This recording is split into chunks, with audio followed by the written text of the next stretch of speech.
name is Dr. Abiola Ajayi, and I'm welcoming you to another Medical Minute. I'm the MD CEO of ROA Specialist Hospital, and today we're going to be talking about your hormones and how you can balance them naturally. If you didn't know, your hormones control everything: your energy, your metabolism, your sleep, your mood, even your weight. And what happens when they're out of balance? You can have fatigue, stubborn belly fat that doesn't want to go away, anxiety, even sugar cravings, you name it. Today we're going to break down how you can naturally balance your hormones so you can feel your best at all times. Stay with me. So before we start to talk about how to fix the problem, let's understand the problem. Your hormones like insulin, cortisol, estrogen, testosterone, they all work together like a symphony orchestra, right? But if you have things like stress, poor diet, lack of sleep, and even toxins in your environment or in your diet, it can throw everything off. And the good news is that small changes can make a big difference.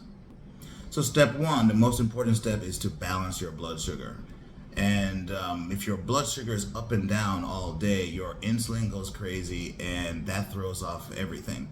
Insulin is required to move glucose into your cells. It helps lower blood sugar, but on top of that, insulin has so many other factors, so many other, things that it can do in the body. So if your insulin is off, or you have something called insulin resistance, which we've talked about in previous videos, it can throw off everything. And here, the best thing to do, which I've talked about before, are eat protein and healthy fats with every meal. Every meal I eat has protein. I'm allergic to eggs, but eggs are a good source. Fish, meat, nuts, avocados if you can afford them. Cut back on your processed carbs and your refined carbs. Those are things like white bread, processed pasta, soda, minerals, and bread. Whether it's white bread or the cake that we serve here in Nigeria, you need to cut back on that. And the other thing, this pertains to insulin as well as insulin resistance, is give your body time to reset. Don't snack or, like I say, graze all day like cows do. It's good for cows, it's not good for humans. It keeps your insulin levels high and can cause havoc on all of your body systems. When your blood sugar is stable, insulin stays in check, and your body can burn fat instead of storing it. And that's the most important part. That's why we remove all the carbohydrates, especially the refined carbs, so that when you eat a meal that's high in protein, high in fat, there's nothing wrong with fat. Fat does not make you fat. It's the excess calories and excess carbohydrates that make you fat. And it will keep you from getting hungry quickly if you reduce the carbohydrates and reduce the sugars, and keep your insulin levels steady all day. One of the most overlooked lifestyle modifications in a healthy life is sleep. If you're not sleeping, your hormones are going to be wrecked.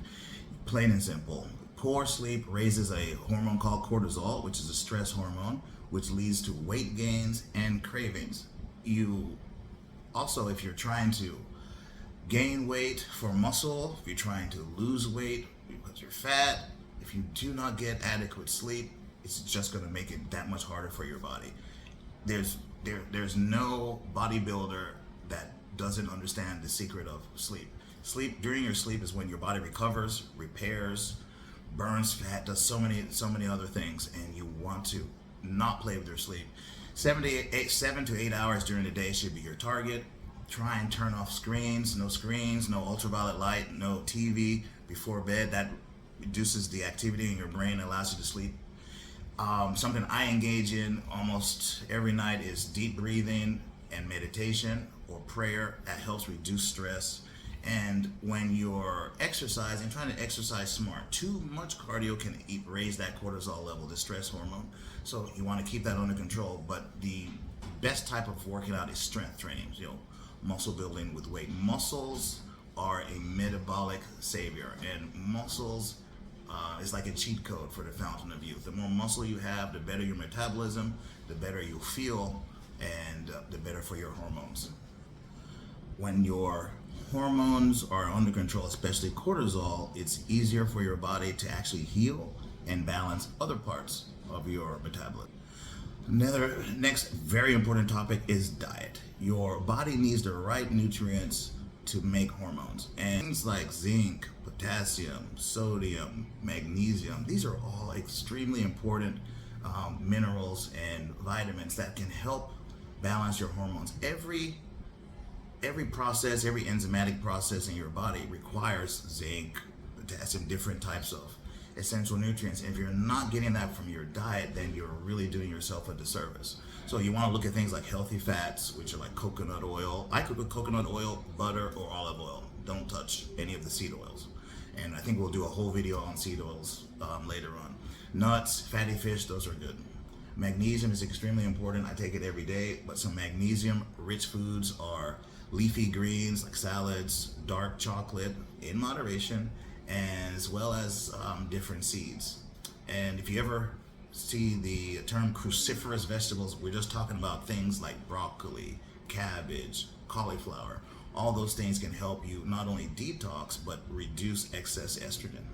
And for men, excess estrogen can lead to gynecomastia, that's male breasts, which you don't want, and women can lead to hirsutism, where you have hair growing where you don't want it to grow.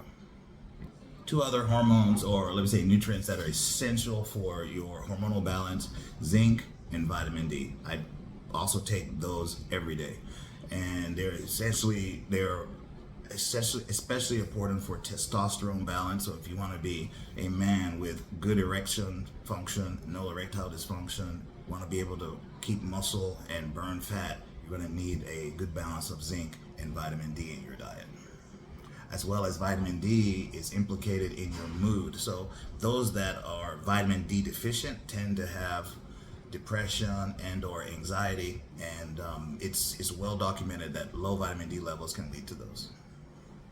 Now, I do believe in supplements because sometimes I'm really busy and I may not be able to eat as a variety as I like, or I'm outside of the home.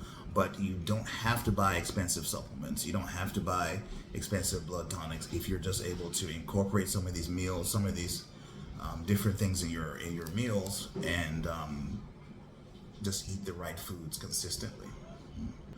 So in conclusion, balancing your hormones naturally isn't complicated. It's about small daily habits. Start with blood sugar control.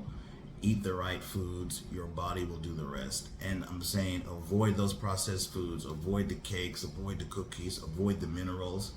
Do this consistently even if you do it for 3 weeks, you will notice a huge difference, 21 days in a row. And after that, you'll want to continue. There's a guide on our socials here, Dr. Ajayi's Guide to Long Life and Prosperity. We talk more about diet. Please search for it. It's very, very important. And I'd like you guys to, of course, like, subscribe, share this with other people. And if you want a more detailed discussion on any of these, anything I mentioned today, please just let us know in the comments or send me a DM. Have a healthy day.